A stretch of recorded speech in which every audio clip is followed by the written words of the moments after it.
Welcome to a series that we call The End of Times, where we go through the book of Revelation verse by verse to try our best to understand what it is we can expect to happen in the end times, or the times Jesus referred to as the end of the age, ultimately his second coming. And where we are at this point is John had been taken up into the throne room of God, where he witnessed several things from the throne room of God. And he noticed that God had a scroll in his hand with 7 seals, and it was determined that only Jesus Christ is worthy to open that scroll because it is the divine appointment of his second coming and the prophecy of his second coming that has been sealed up until the end.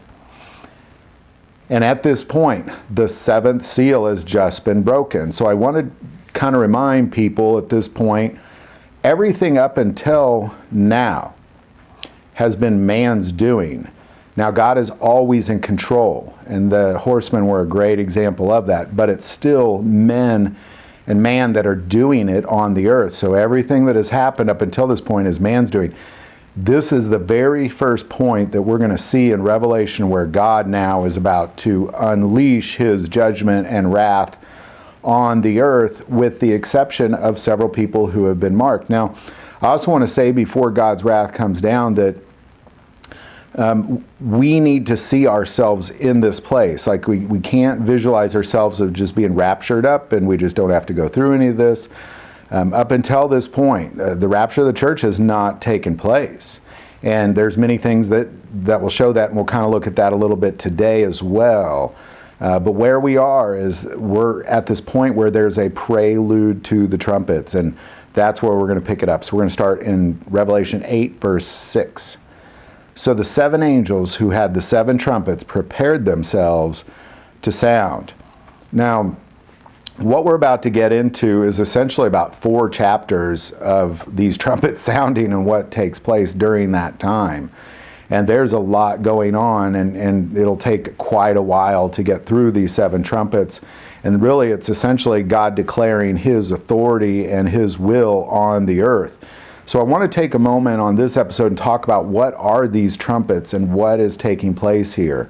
I want to start off by saying that when we picture ourselves in the tribulation time, that when we hear these trumpets, we need to not fear them. It is almost like the cavalry coming.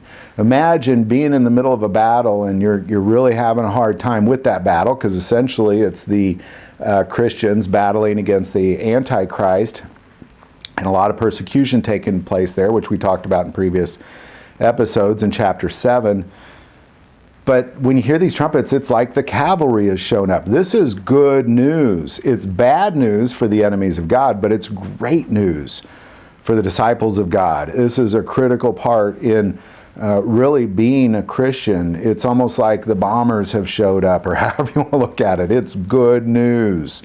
Now, it's not going to sound that good as we go through it, but keep in mind this is great for us, because as you'll see, it's really those who are marked by God are guarded over by God through all this. The only thing that can hurt us at this point is the Antichrist, and that's already really been being hammered on us at the point that the 7th seal is broken.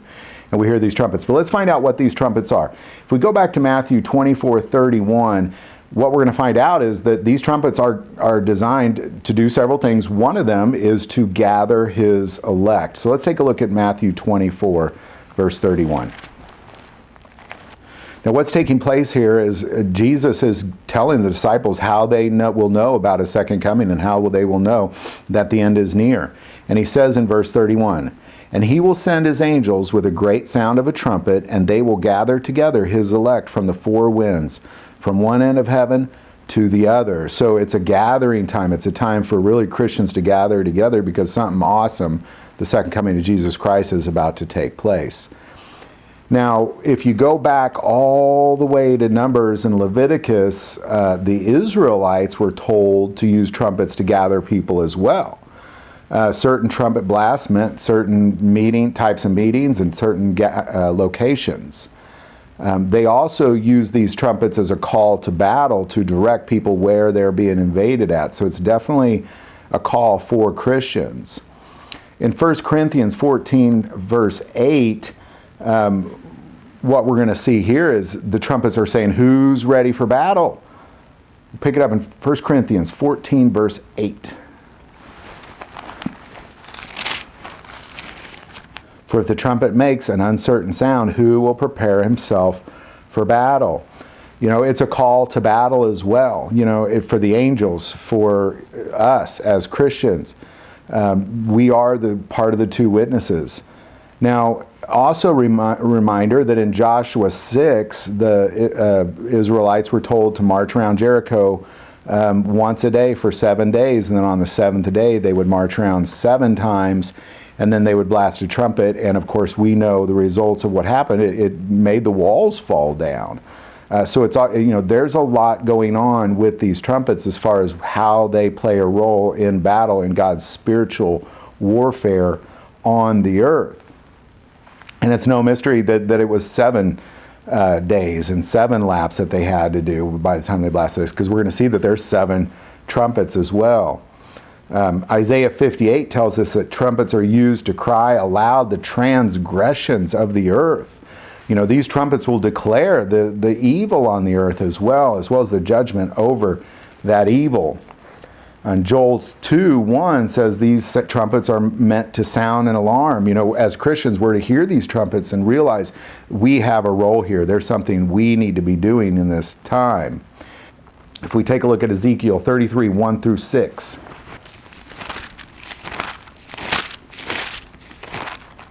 Again, the word of the Lord came to me, saying, Son of man, speak to the children of your people, and say to them, when I bring the sword upon a land, and the people of the land take a man from their territory and make him their watchman, when he sees the sword coming upon the land, if he blows the trumpet and warns the people, then whoever hears the sound of the trumpet and does not take warning, if the sword comes and takes him away, his blood shall be on his own head. He heard the sound of the trumpet, but did not take warning, his blood shall be upon himself. But he who takes warning will save his life. You know, what's taking place here is this idea that these trumpets are warnings as well. As Christians, there are certain things we should be doing when we hear these trumpets. And let's continue in Isaiah 27:13.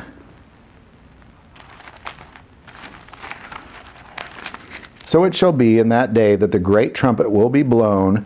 They will come who are about to perish in the land of Assyria, and they who are outcast in the land of Egypt, and shall worship the Lord in the holy mount of Jerusalem.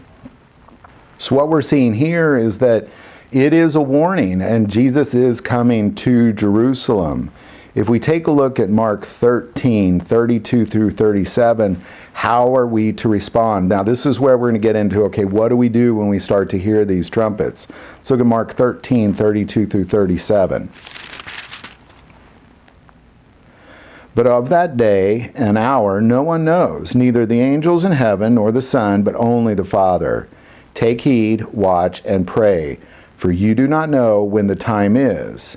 It is like a man going to a far country, who has left his house and gave authority to his servants, and to each his work, and commanded the doorkeeper to watch. Watch therefore, for you do not know when the master of the house is coming in the evening, at midnight, at the crowing of the rooster, or in the morning, lest coming suddenly he find you sleeping. And what I say to you, I say to all, watch. So we're to be on our guard. We're to be watching for this event. When we hear these trumpets, these are very significant to how we're to behave, how we're to be warring. Again, it's the cavalry is coming. If we look at 1 Corinthians 15, 52, it says, in a moment, in the twinkling of an eye, at the last trumpet, for the trumpet will sound, and the dead will be raised incorruptible, and we shall be changed. So what's taking place here is it's the promise of the rapture of the church. There's not a pre-tribulation rapture.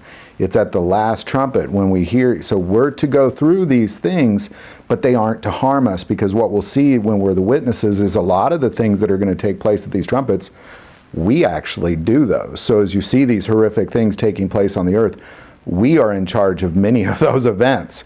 We're the ones. That's how we war against the Antichrist, is through these blasts of the trumpets and the power that is given to the two witnesses.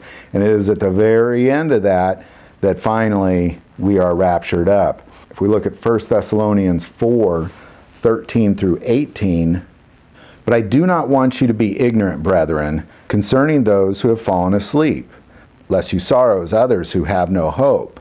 For if we believe that Jesus died and rose again, even so God will bring with him those who sleep in Jesus. For this we say to you by the word of the Lord, that we who are alive and remain until the coming of the Lord will by no means precede those who are asleep.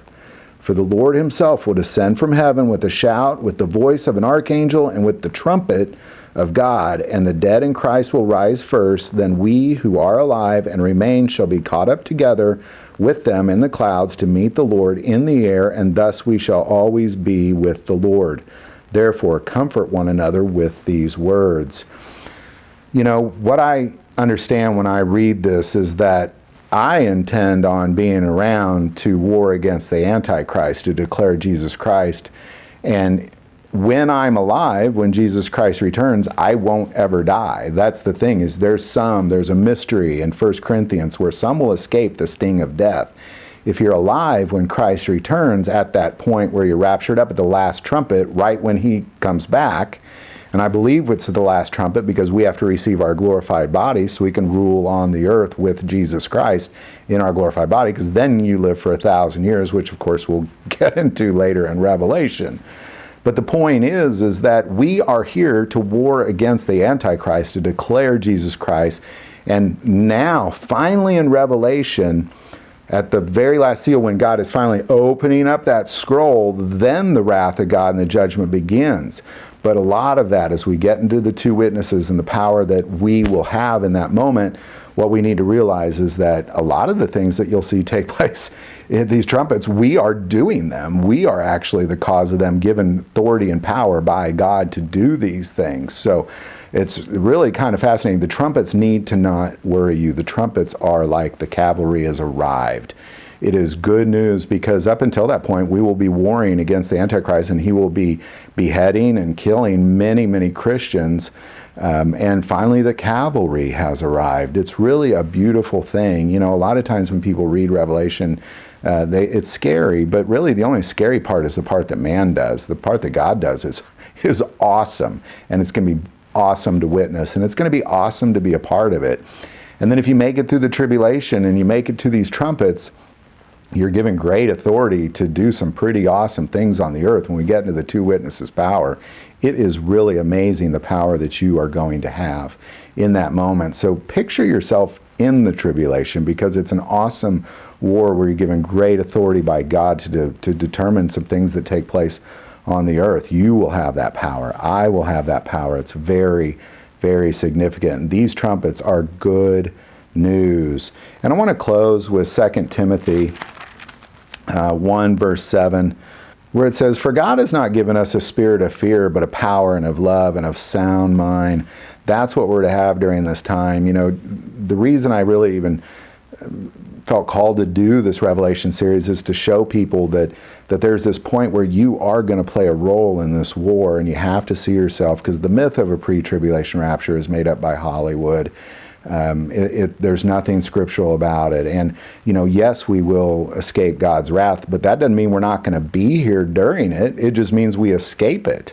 Because what we're going to read is he clearly says, "But do not harm those who are marked by God and the disciples of God." Like, we will be the ones actually performing or helping perform the wrath of God, as we'll see as we get into what the witnesses have the power to do compared to what takes place with the trumpets. They're kind of the same thing. So, you know, I hope this helps. Definitely see yourself there, because the trumpets is good news. A lot of people read that and they think that's going to affect them. You know, yes, in a roundabout way it'll affect you, but you will be performing those things as long as you're a child of God. It's really a beautiful thing. So I hope this helped. We will get into what that first trumpet is the very next episode, which will be Saturday. And it's pretty awesome. You know, definitely don't read these as if it's just total destruction and wrath of God on everybody that's on the earth, because I definitely will be here in that moment, and I'm not afraid of it. I'll be glad to hear those trumpets sound. It'll be a beautiful, beautiful sound. If you like this video, click like and subscribe. If you feel called to support our channel through Patreon, that link is also below. The most important part of this channel is we take prayer requests, so never hesitate to send that in. Thank you for watching this episode of God, Family, and Guns. And as always, love God, love your family, and love guns.